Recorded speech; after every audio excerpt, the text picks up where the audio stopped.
আসসালামু আলাইকুম everyone, welcome to মালিয়াস kitchen. আমার আজকের রেসিপি চিকেন ডোনাট। খুব সহজেই আপনারা এটা বাসায় তৈরি করে ফেলতে পারবেন আমার আজকের রেসিপি ফলো করে। এটা বাচ্চাদের টিফিনে অথবা বিকালের নাস্তা চায়ের সাথে খুব ভালো জমবে। তো কিভাবে এটা তৈরি করতে হয় চলুন দেখে আসি। আমার আজকের রেসিপি ফলো করে আপনারা সহজেই বাসায় এটা তৈরি করে ফেলতে পারবেন। তো এখানে আমার আজকে যা যা লাগছে নাস্তা রেসিপিটি তৈরি করতে, এখানে আমি 2টা মুরগির মাংসের বুকের যে অংশটা ওইটা ছোট ছোট পিস করে নিয়ে নিয়েছি, 4-5টা পেঁয়াজ আর হচ্ছে 6-7টা কাঁচামরিচ, সব কিছু আমি ব্লেন্ড করে নিয়েছি। এখানে আমি 2টা পাউরুটি দিয়ে দিয়েছি পানিটা চেপে, তারপরে গোলমরিচ, লবণ, সয়া সস, আদা রসুন বাটা, তারপরে হচ্ছে অল্প একটু চিলি ফ্লেক্স দিয়ে আমি আবার এটা ব্লেন্ড করে নিব।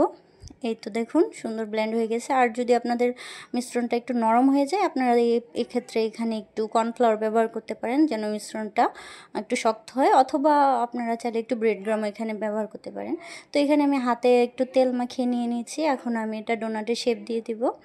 এখানে ডোনাটের শেপ দেওয়ার পর আমি এখানে মাঝখানে একটু সুন্দর করে শেপটা দিয়ে এখন আমি এখানে ময়দা আর কর্নফ্লাওয়ার মাখিয়ে রেখেছিলাম এই মিশ্রণটার মধ্যে দিয়ে দিলাম।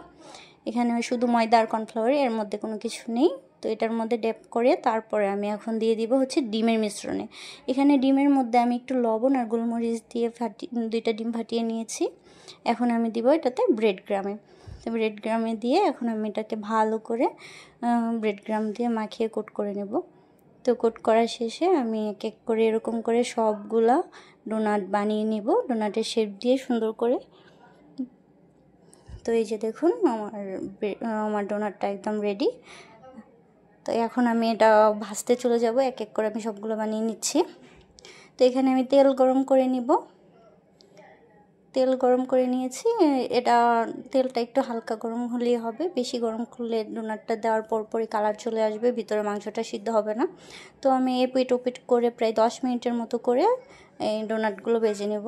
আর হ্যাঁ, যদি আমার আজকের রেসিপি আপনাদের কাছে ভালো লেগে থাকে অবশ্যই আমার চ্যানেলটিকে সাবস্ক্রাইব করে একটা লাইক দিয়ে একটা সুন্দর কমেন্ট করে পাশে থাকবেন।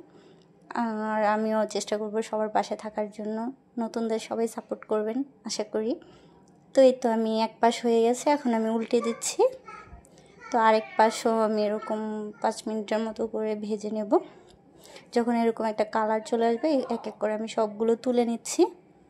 তো তুলে এখন আমি এটা পরিবেশন করব।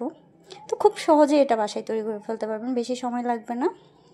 অল্প একটু মুরগির মাংস যদি বাসায় ফ্রিজে থাকে, এটা বানিয়ে বাচ্চাদের টিফিনে অথবা বিকেলের নাস্তায় আপনারা এটা ট্রাই করতে পারেন। এই তো দেখুন আমার ডোনাটগুলো বানানো শেষ, একদম সবগুলো রেডি হয়ে গেছে।